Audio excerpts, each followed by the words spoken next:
So we're going to start to my immediate left with, one of my good comrades here, Kambale Musavuli, who is originally from the DRC, Democratic Republic of Congo. But I also want to say he was on the front line of the struggle in Ferguson as well, which is critically important. He's based out of Ghana currently, so really I think embodying the spirit of this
of Panafricanism, not just a location, right? Because you have 5 or 6 offices in main offices on the African continent. Say you in Lagos, you in Johannesburg, you in Nairobi. Now you become a Pan-African bank. Yes, there is a bank that has the audacity to call itself a Pan-African bank, and that's actually EcoBank.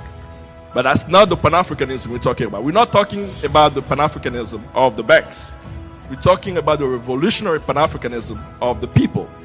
And we center this Pan-Africanism of the people with the declaration of the 5th Pan-African Congress that took place in Manchester in 1945. After 2 world wars, young Africans from the Americas, from the Caribbean, some in Europe, met right at the end of World War II to say, wait a minute, we bleed red like them, how come we colonize? Wait a minute, how come we don't control the resources on our land? And as they sat down, they were clear about what they needed to fight. A world free of exploitation, a world free of colonialism, and free of racism. And they were clear about what they wanted to fight for. In the declaration of that Congress, they say, we are determined to be free. So the freedom is not just for us Africans, it's for the world. So our fight for Pan-Africanism will liberate the world of oppression. Beyond that, they said, we condemn monopoly of capital and rule of private wealth, and industry for private profit alone. So these young folks are not saying, let's go to Africa and wear some kente cloth. What they're saying is, we don't control our land, we don't control our resources, we want to make sure that we control it so that not a minority of the local bourgeoisie of Africa, yes, we have that class also on the continent, they look like me, who are still exploiting us. So if we have clear class analysis, we understand why Africans actually fought for independence. So they were very clear, and that's where we ground our Pan-Africanism. A Pan-Africanism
take the profit from that exploitation and do what with it?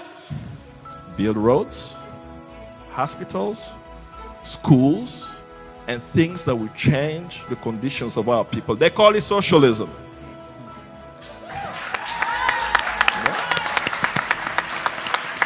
So,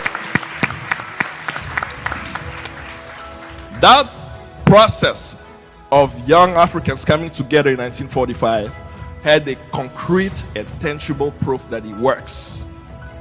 They met in 1945 without TikTok, without Twitter, without Facebook. Within 15 years, at least a dozen of African nations became independent because of what they say in that meeting. Right? It was from 15th of October to 21st of October, 1945. Think about a week-long meeting created a movement where young Africans were able to become independent. It continues. So when people tell you about Pan-Africanism, does it work? Did it work? Of course. The independence of my own country, the Congo, could not be achieved if it wasn't for Pan-Africanism. All you know is Patrice Lumumba, but you don't know that Serge Michel, the Algerian, was an advisor to Patrice Lumumba. You don't know that André Bloin, a woman from Central African Republic, actually wrote the Independence Day speech. So when you're talking about Patrice Lumumba that says, combattant de l'indépendance aujourd'hui victorieux, je vous salue. Fighters for independence, today victorious, I salute you. A woman wrote that speech. Beyond that, you had the Mau Mau also in the Congo organizing for independence. So you had a Pan-African force, right, that did not identify by national identity. They knew the importance of the Congo from the 1958 All-African People's Conference, saying, we must make sure this young man and the movement around him are able to succeed. And they achieved it. And many other nations have succeeded. So let's move quickly here because the time is short. 10 minutes is not long enough to discuss everything. I hope we'll be able to exchange. But the question is Pan-Africanism today existent? How does it express itself? Right. So we may use examples of the African Union. I'm talking about a revolutionary practice of Pan-Africanism. When Kwame Nkrumah thought about Pan-Africanism, it was clear that we needed a continental entity, or a governmental entity that will make sure that countries can collaborate through different things, economic, trades, military forces, and so on. But what he made sure to say, while you may have a continental framework, you also need to have a people's movement, an all-African people's movement. And that movement, right, has to be vibrant to challenge who? The elites. That sometimes whenever we are discussing Africa, we forget a class analysis.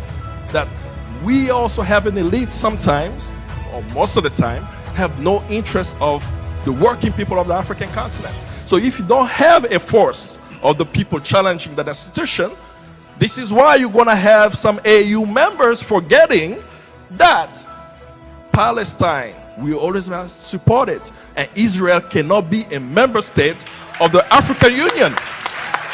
Right?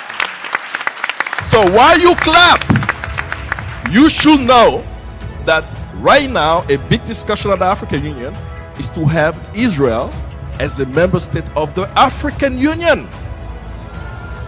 So I'm hearing you clap. I want you to really understand what is happening on the African continent for the lack of social movement, strengthening of the social movements to be able to challenge the status quo.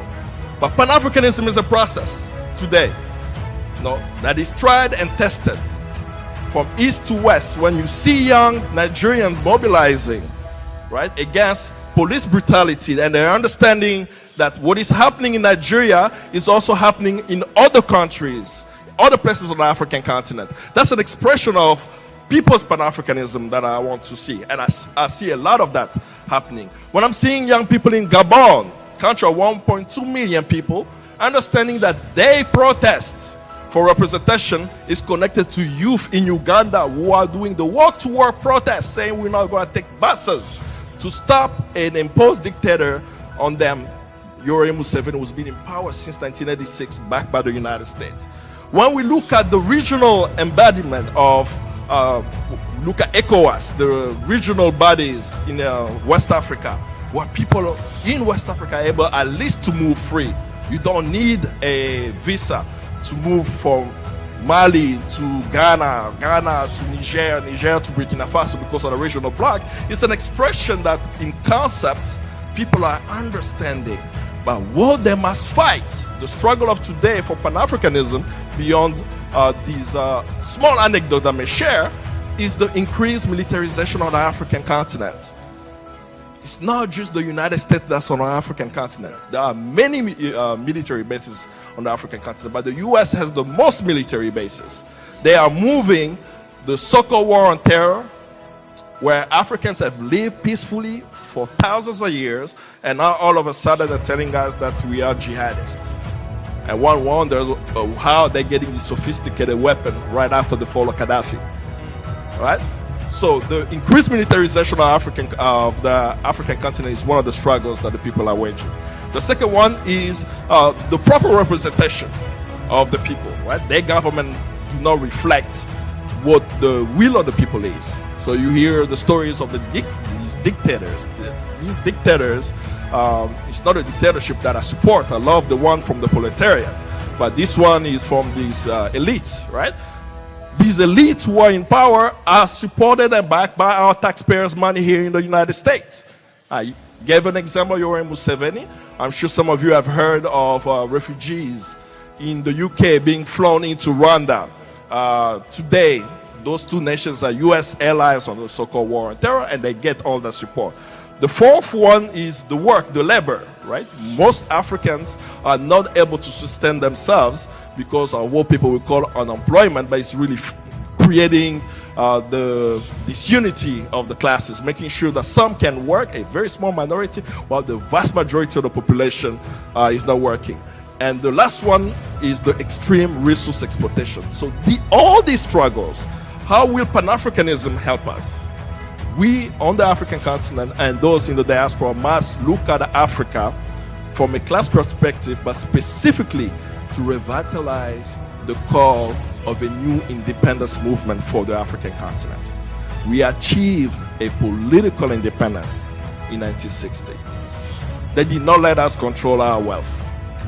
So if we want to be free, not just for the African continent, not just for the African diaspora, but for the world, Africans must unite to demand that the people of the continent control their lands, control their resources, so that Elon Musk is not taking Congo's cobalt to put in his Tesla vehicle and send people to space, and then people wonder how he can have $5 billion to buy a company.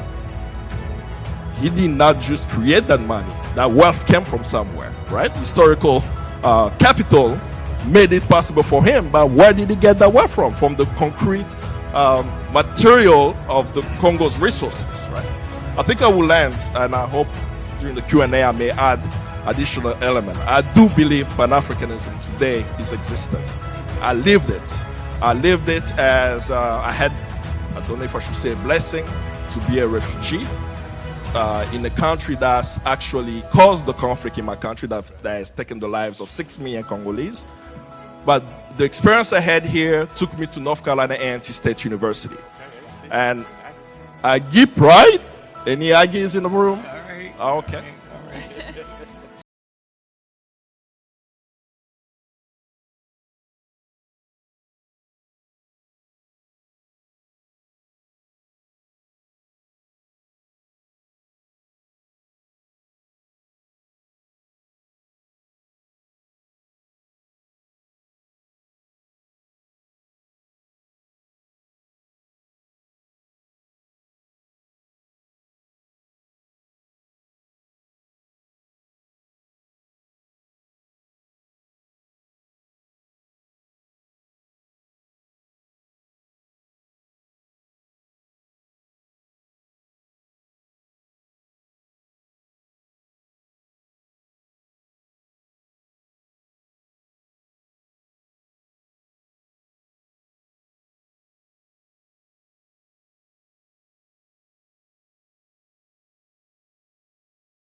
They're going to rapidly remilitarize, and you wonder what's going on there. Have no doubt that many of those troops and many of those weapons and many of those bombs are going to be used on the African continent to oppress African people. So it might seem unrelated, but I can pretty much guarantee you it's 100% related, and it speaks to the global nature of our struggle. But once again, thank you, Kambale Musavuli.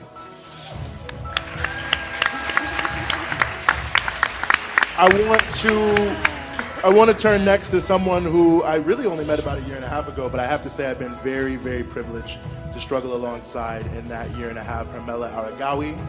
Hermela is a Los Angeles-based Ethiopian-American journalist and community organizer. She's a co-founder of the No More movement at No More Global, and No More, for those of you who don't know, is a global grassroots pro-Africa and pan-African movement that originated in Africa. And Hermela, previously to becoming a fantastic activist, did work in the media. She's a real journalist. I'm just pretending to be a journalist following your footsteps. But you worked for many different places, but left in 2021 to really work full-time and to struggle full-time on the issues around the African continent. So, Hermela, please take it away. Thank you. Thank you. It's really hard to follow Kambale, but I'll do my best. So as Eugene said, I like to call myself a recovering mainstream media journalist. I most yeah. Thank you. So I most recently worked for CBS 2K Cal 9 here in Los Angeles for the last few years, and I left because I was so frustrated with the way that we call mainstream media, which I think more accurately is called government media here in the United States. If we're to be really accurate about it, I was really frustrated with the way the conflict in Ethiopia, which started in November 2020, was being covered. It was completely getting flipped on its head. It was essentially a democratically elected government that was fighting an ethno-fascist armed insurgency group.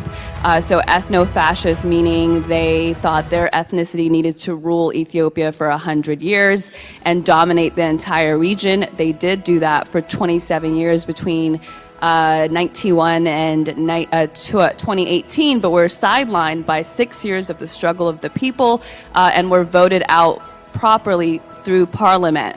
But 27 years wasn't enough, and so they had to attack National Army Defense Forces in November 2020 and start a war against Ethiopia, its people, as well as Eritrea, its neighbors.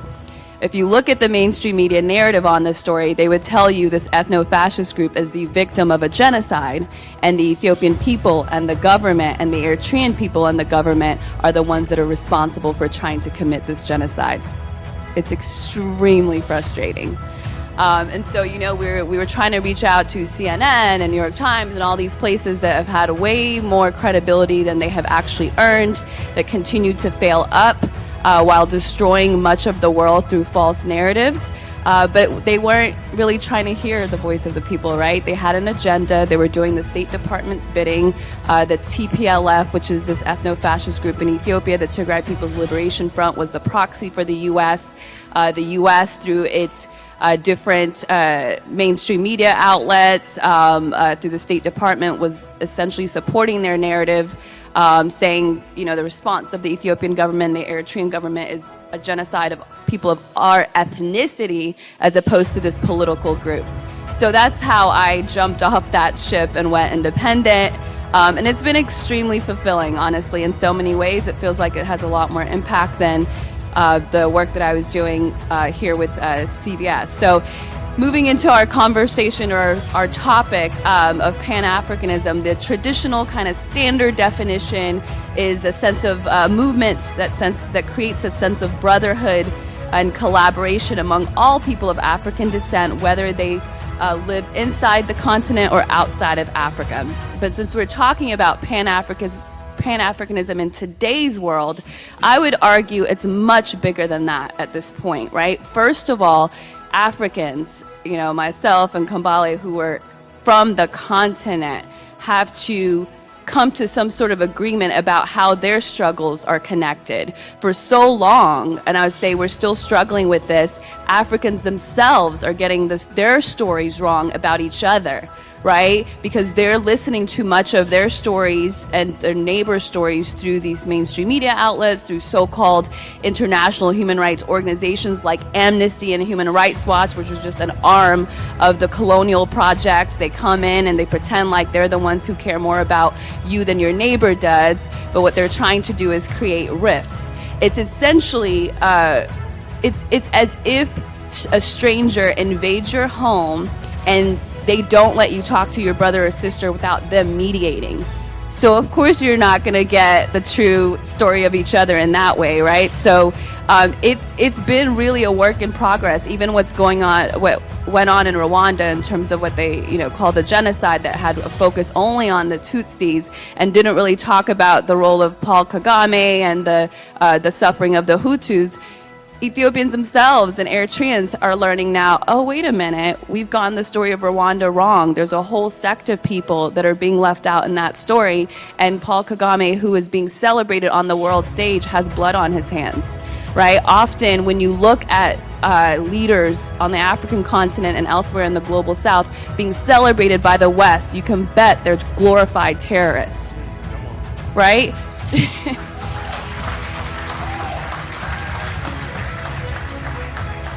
And alternatively, when you see a leader being demonized on the African continent as being a genocider and a dictator, you can bet what he's trying to do is resist the greed, the demonic greed of imperialism, a kind of greed that just can't get enough, right? So that's one thing that I would encourage anyone who might not be as familiar with the stories out of Africa, just to really look at the sort of ways the tools that they use to make you turn against leaders that are actually for the people.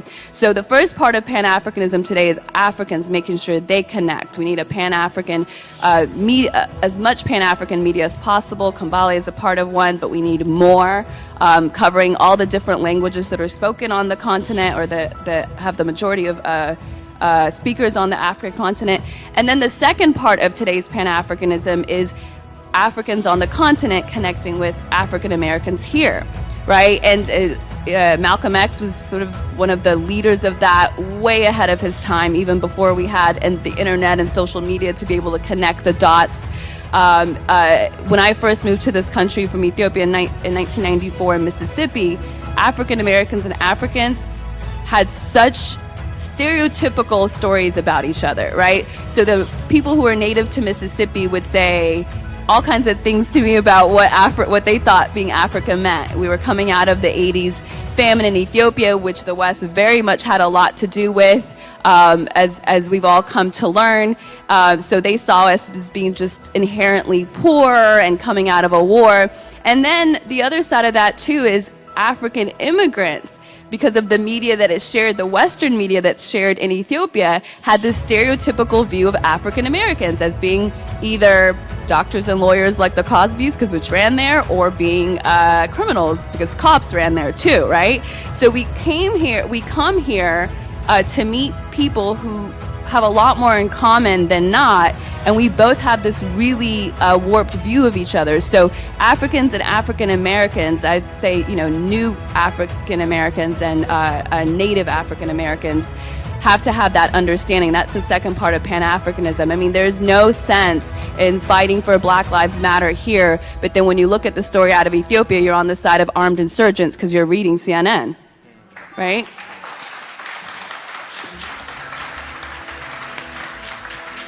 Thank you. That, to me, is one of the most frustrating things about good, ordinary people that believe they're on the side of social justice, and they get it right on one hand, and they're literally on the side of the oppressor on the other.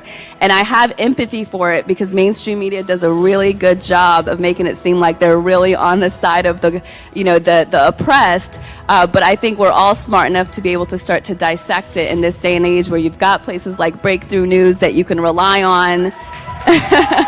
Shout out to Breakthrough News. Truly, I mean, it's one of the places that I suggest. Black Agenda Reports, well done.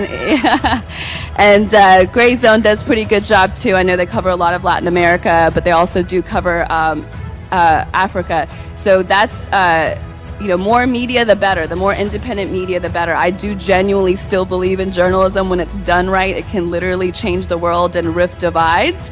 But we need to have more outlets that are doing it right, as opposed to all of these just kind of false organizations.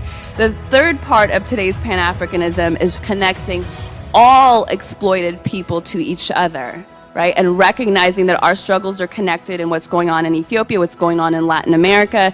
We've got the Summit of the Americas happening right now. If we had the Summit of Africa, the same formula would be used. They would use these sort of, ethno-fascist, greedy elite people coming out of Ethiopia saying they represent Ethiopia when they represent maybe a sliver, maybe 2% of the population, and they would call it Summit of the Africas. They would take people from Rwanda and the DRC that represent the elite, that represent the group of people that are oppressing, and they would say, we're having Summit of the Africas, right? So it's really some of the same tools that are used, the same tools of exploitation, and story is a big part of it. Actual military presence that Eugene referred to, as well as Kambale referred to.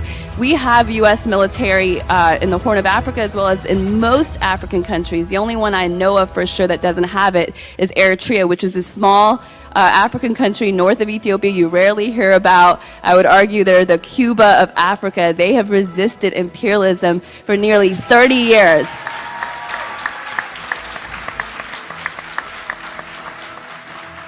And because of that, the West hates them, right? They are a bad example of what can happen when the people are united, when they understand the game that's played between them. And so they're not shaky about, they don't shake depending on what story comes out of the outlets or what story comes out of Amnesty or Human Rights Watch. They're very, very clear.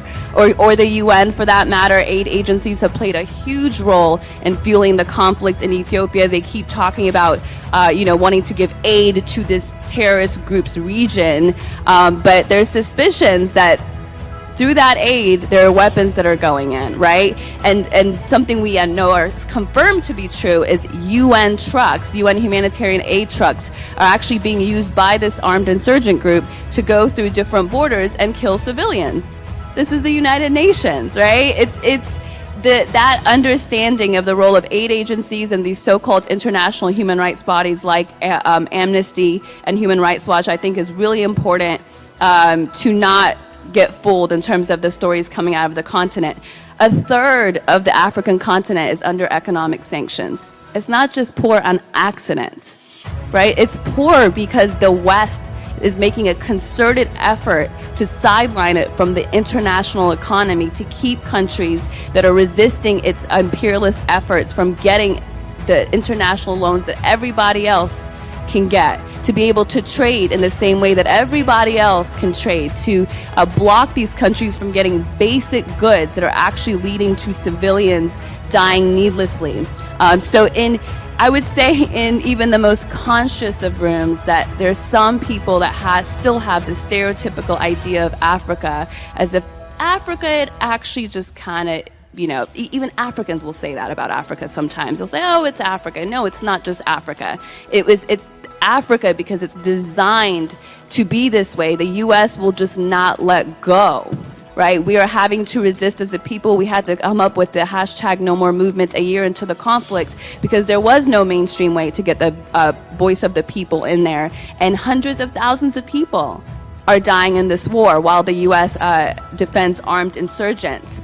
And so I think the power of the people is something to me as a sort of new organizer and new activist is becoming so abundantly clear. There are U.S. government officials that have asked us to change the hashtag No More. Why? Because they realize it is cognizant of the fact that our struggles are connected beyond Ethiopia, beyond the Horn of Africa, beyond Eritrea or Somalia, beyond Africa as a whole, but all over the global south. That kind of recognition is their worst nightmare, because they love to have struggles that are more focused on ethnicity or nationality or region, as opposed to the people, the ordinary people, the poor people, or those that care about poor people, actually coming together and saying no more to the tools of exploitations, which start with false stories that then divide people that should otherwise be working together and that make war and conflict possible.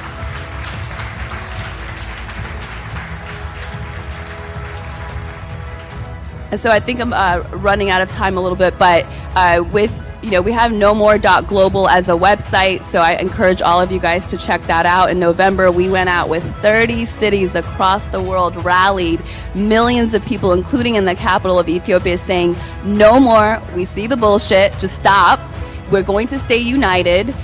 We're no longer fooled by this, human rights angle that they continue to take while our people are dying in masses. In Mali, they kicked out the French troops. Why? Because they brought them in to help them fight the extremism that had come out of the Gaddafi assassination and that was bleeding into Mali. And 10 years later, what did they figure out? This thing is getting worse. We've got French troops that are here, high-level elite French troops that have been here for 10 years, and somehow the extremism is getting worse. The violence is getting worse. So they said, get out. No more of this, right? So African countries are waking up. We're not so stupid after all. And there's so much more to come, and I think spaces like this really honestly just fill my heart, because I realize there's so many of us that are more aware about what's going on in the world, and there's just no stopping this, and it's just a matter of time before we see a different kind of world. Thank you so much.